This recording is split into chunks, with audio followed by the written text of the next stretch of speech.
Sir சவாரி போலாமா? போலாம் சார், ஒரு நிமிஷம் சார். சரி சாப்பிட்டு வாங்க, சாப்பிட்டு வாங்க, பரவாயில்ல. சாப்பிடல சார், கொட்டிட்டு வரேன். காலையிலே கட்டிட்டு இருப்பாங்க, அதனால கெட்டு போயிருக்கும். 10 மணிக்கு மேல கட்டினதுதான் நல்லா இருக்காது. நல்லா இருக்காதா? எப்படி சொல்றீங்க? என் பொண்டாட்டி செஞ்சதாச்சே, எப்படி நல்லா இருக்கும்? அப்ப யார் செஞ்சா நல்லா இருக்கும்? எங்க அம்மா சார், எங்க அம்மா அப்பெல்லாம் சமைப்பாங்க சார். என்ன மாதிரி இருக்குமா நாக்குக்கு டேஸ்டா? சரி ஒரு தம் வச்சு போயிடலாமா? இப்பதான் சார் அடிச்சேன். அப்படியா?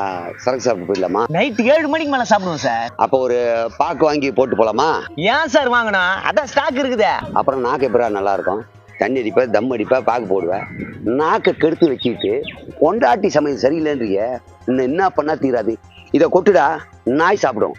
ஏன்னா நாய் சரக்கு அடிக்காது, தம் அடிக்காது, பாக்கு போடாது.